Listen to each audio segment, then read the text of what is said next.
मेरे साथ वो चेहरा है जो नाम की मोहताज नहीं है। हम दोनों साथ में खड़े हैं तो ऑफ कोर्स कुछ ना कुछ शेफ़ की बातें होंगी और खान पीन तो किचन से रिलेट हम करेंगे ही। मेरा पहला सवाल, क्यों ना उस सवाल से पहले आप वो डायलॉग मेरे को एक बार यहाँ पे कैमरे पे कह देते कि एक चुटकी काली मिर्च की कीमत, आगे आप खुद ही कह दीजिए ना एक बार। वो डायलॉग ये है जी, आज का डायलॉग है ये कि एक चुटकी काली मिर्च की कीमत हम जानते हैं रमेश बाबू।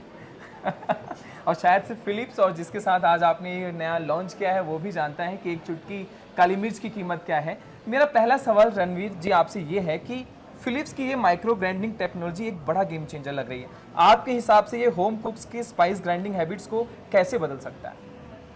देखिए, हम अक्सर मजबूर हो जाते हैं बड़े बैचेस में मसाले पीसने के लिए, या चटनी पीसने के लिए, या चीज़ें पीसने के लिए, बिकॉज हमारी मिक्सी जो है वो कम क्वांटिटी लेती नहीं है ना।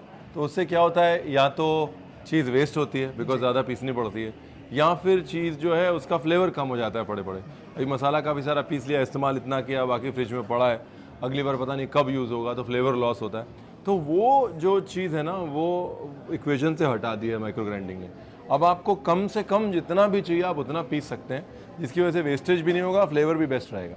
हम इंडियन कुकिंग में हमेशा फ्रेश ग्राउंड मसाले प्रेफर करते हैं, लेकिन आज भी बहुत लोग रेडीमेड मसाले यूज़ करते हैं। इस पे आपका क्या टेक है? देखिए, दोनों की अपनी अपनी जगह है, दोनों की अपनी अपनी जगह है। कुछ चीज़ें अगर आपके पास वक्त है, मैं हमेशा कहता हूँ काली मिर्च ऊपर से फ्रेश ग्राइंड करके डाल लें, लेकिन जो स्पाइस मिक्सेस हैं उसमें बहुत सारे मसाले आपको इकट्ठे करने पड़ते हैं, कॉम्प्लिकेटेड स्पाइस मिक्सेस हैं, तो वो सब आप रेडीमेड भी यूज़ कर सकते हैं। हर एक की अपनी अपनी जगह है, लेकिन इम्पॉर्टेंट चीज़ क्या है कि मसाले हों, चटनी हो, पेस्ट हों, स्पाइस रब्स हों, अगर आप कुछ अपना करना चाहते हैं, कुछ यूनिक करना चाहते हैं, चाहे एक छोटे पोर्शन के लिए करना चाहें, तो उसके लिए आपको ज़्यादा क्वांटिटी, अगर मैं 2 पोर्शन लाहौरी दाल बना रहा हूँ, कोई स्पेशल मसाला है, उस मसाला के लिए मुझे बहुत ज़्यादा मेरा मसाला ख़राब ना हो, 2 पोर्शन दाल के लिए भी मसाला बन जाए, वो चीज़ में हम लोग कई बार अटक जाते हैं। यूनिक स्पाइस मिक्सेस जो मार्केट में नहीं मिलते हैं, जो हमको थोड़े से बनाने होते हैं, वहाँ पे वी शुडंट गेट स्टक। जैसा कि मिस्टर गुल ने भी हमें बताया कि आपका जो फिलिप्स के साथ है वो बहुत क्लोज रिलेशन है। अगर पार्टनरशिप आपके कुलिनरी फिलोसफी से कैसे मैच करती है फिलिप्स के साथ? देखिए, मेरी कुलिनरी फिलॉसफी ये है कि हमारा जो भी काम है, हमारी जो भी इनोवेशन है, जो भी रेसिपीज़ हैं, वो ग्राहक के लिए होनी चाहिए।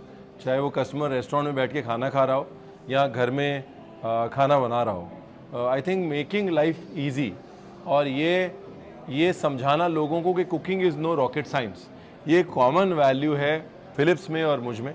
और आई थिंक इसी कॉमन वैल्यू की वजह से हमारी रिलेशनशिप 12 साल प्लस की है। खाना बनाना कोई रॉकेट साइंस नहीं है, और मुश्किल काम जो है वो अक्सर उतना मुश्किल होता नहीं है जितना वो लगता है। हम दोनों इस फिलॉसफी में बिलीव करते हैं। आजकल घर के किचन में कुकिंग भी प्रोफेशनल होती जा रही है। लोग प्रोफेशनली शेफ़ हायर करते हैं। अपने नॉर्मल जो देसी खाना हम खाते थे उसमें भी वो लोग ऐसा करें। आपके हिसाब से next big trend home kitchens में क्या हो सकता है? मुझे लगता है नेक्स्ट बिग ट्रेंड जो है वो होम किचन्स में है माइक्रो क्विजीन्स और माइक्रो रेसिपीज़। क्या हो रहा है कि हम बहुत चेज़ कर चुके हैं बाहर की रेसिपीज़ को। ये वो टाइम है जब हम अपने घर की, अपनी मम्मी की, नानी की, दादी की वो रेसिपीज़ जो फ्रिज के ऊपर एक कॉपी में पड़ी रहती थी, कोई नहीं पूछता था, उनको निकालेंगे और उनको वापस लेके आएंगे। मास्टर शेफ का सीजन अब फाइनल स्टेज पे आ चुका है और फाइनलिस्ट भी मिल चुके हैं।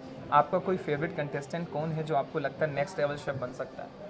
आई थिंक सब में बहुत पोटेंशियल है, सब में बहुत पोटेंशियल है।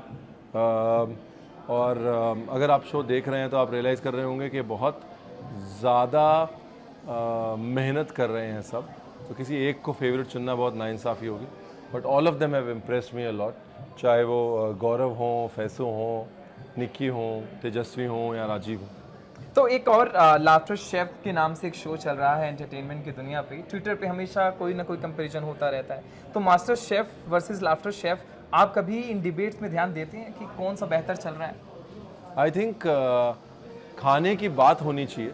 जितने ज़्यादा शोज़ हों उतना अच्छा है। इवेंचुअली लोगों के दिमाग में खाने का हेड स्पेस बढ़ रहा है, और as long as the bubble is bigger then everything will grow with it. मुझे ये वर्सेस जो है ये ज़बरदस्ती लगा दिया जाता है। मैं हमेशा कहता हूँ master chef and laughter chef होना चाहिए। वर्सेस लोग लगा देते हैं, उससे कोई फ़ायदा नहीं है। The bubble eventually is getting bigger. हम दोनों शोज़ और जितने भी शोज़ आएंगे वो मिल के खाने की जगह हमारे हेड स्पेस में बना रहे हैं। मैं हमेशा कहता हूँ कि वीकडेज में आपके हेड स्पेस में खाने की जगह मास्टर शेफ बनाता है, वीकेंड में लाफ्टर शेफ बनाता है। And it's a good thing for if you are laughing with being in a master chef zone. So एक सवाल अगर ऐसा हो कि आपने जैसा बताया कि दोनों चीज़ मिक्स होनी चाहिए, कि अगर आपको खुद का एक कुकिंग शो बनाने का मौका मिले तो उसका यूनिक कॉन्सेप्ट क्या होगा? मेरे हिसाब से घरों का खाना जो है, जैसे मैं हमेशा कहता हूँ, हमारे घरों का खाना, हमारे घरों की रेसिपीज़ जो यहाँ तो एक्चुअली लॉस्ट हो चुकी हैं या होने वाली हैं, उनको रिकवर करना बहुत ज़रूरी है। मैं अगर एक यूनिक कुकिंग शो बनाऊंगा तो मैं हर घर की मसालेदानी, मेरे शो का नाम होगा, बिकॉज हर घर की मसालेदानी बहुत कहानियाँ कहती है और उन कहानियों को डिस्कवर करना चाहूँगा। क्या खूब नाम आपने बताया, हर घर की मसालेदानी, जो कि घर के रूट से जुड़ी होती है। मैं आपकी फिटनेस की तरफ एक बार जाना चाहता हूँ before I and this introductions. Food और फिटनेस को लेकर मेरा पहला सवाल, टेस्ट और हेल्थ का बैलेंस एक शेफ कैसे मेंटेन करता है रणवीर? देखिए, टेस्ट एवरीथिंग ईट्स नथिंग। हाँ, मैं एक शेफ़ के लिए बहुत ज़रूरी है, क्योंकि हम इतनी टेस्टिंग करते हैं कि चखिए सब कुछ, खाइए कुछ नहीं। अक्सर हम जो है भूल जाते हैं कि हमारे जो डाइजेस्टिव सिस्टम है वो लगभग 30 फुट लंबा है और ज़ुबान सिर्फ 2.5 इंच की है। तो चुनाव हमारा होता है कि 30 फुट के लिए खाना है कि 2.5 इंच के लिए खाना है, and that is the choice you make. घर का खाना वर्सेस डाइट मील्स, क्या आपको लगता है होममेड फूड नेचुरली ज़्यादा हेल्दी होता है? जी जी, डाइट मील्स, घर का खाना ही डाइट मील है। हमारे घरों के खाने में जो ताजगी है, फ्रेशनेस है, जो अच्छी क्वालिटी के इंग्रेडिएंट्स यूज़ होते हैं, वो अपने आप में ही डाइट मील है। आजकल प्रोटीन, कीटो, वेगन जैसे डाइट्स पॉपुलर हैं, क्या इंडियन फूड इन ट्रेंड्स के साथ अलाइन हो सकता है? इंडियन फूड को किसी ट्रेंड की ज़रूरत नहीं है, इंडियन फूड को किसी हाइफन की ज़रूरत नहीं है। इंडियन फूड अपने आप में एक ट्रेंड है, उनको कैचअप करना चाहिए हमारे साथ, हमको उनके साथ कैचअप करने की कोई ज़रूरत नहीं। Sounds great Ranveer Brar. एक चीज़ को लेकर मैं खुद परेशान रहता हूँ, जिसे हम शब्द कह देते हैं अक्सर रातों में, क्रेविंग। क्रेविंग से कैसे बचें? ये क्रेविंग या तो बाहर के खाने को ऑर्डर करने पे मजबूर कर देता है, या तो आलस में घर पे ना बनाने पे मजबूर कर देता है। गुड़ और चना रखें, भुना हुआ चना और गुड़ रखें। जब बहुत क्रेविंग हो रही हो तो चना खाएं, पानी पिएं, पेट भर जाएगा और सुखी रहेंगे आप। तो क्या ये आपकी फिटनेस का मंत्र है? कह सकते हैं। एक कॉमन फूड मिथ जो आप तोड़ना चाहते हैं? एक कॉमन फूड मिथ जो मैं तोड़ना चाहता हूँ, आई थिंक हम अक्सर कहते हैं कि फ्रोज़न फूड जो है ना, उसको हम एकदम से निगेट कर देते हैं। मुझे लगता है क्विक फ्रोज़न और बहुत सारे ऐसे फ्रीजिंग टेक्निक्स हैं जो खाने को होल्ड करती हैं बेटर समय तक। We should not completely discount frozen food. Healthy eating एक डिसिप्लिन है या एक नेचुरली अडॉप्ट होने वाला लाइफस्टाइल है? हेल्दी ईटिंग एक डिसिप्लिन है।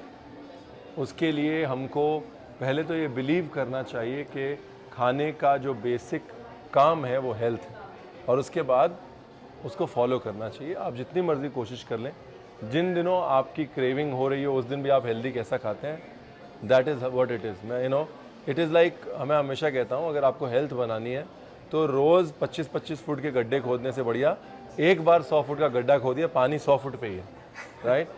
एक सिस्टम बनाएं और उसको फॉलो करते रहें, अपने आप आपकी बॉडी उसको रिस्पॉन्ड करेगी। एक आखिरी सवाल रणवीर बरार आपके साथ, जितने आप फिट हैं इतना फिट मुझे होने के लिए क्या जिम जाना ज़रूरी है या खाने को कंट्रोल किया जाए? एक वर्कआउट ज़रूरी है, चाहे वो योग हो। मैं कैलोरी पाइट करता हूँ, तो आप एक योग पकड़ लें, कैलोरी पाइट, एक फिजिकल डिसिप्लिन पकड़ना ज़रूरी है। और जो कुछ भी पकड़ेंगे वो सिर्फ 20% असर करेगा, 80% खाना ही होगा।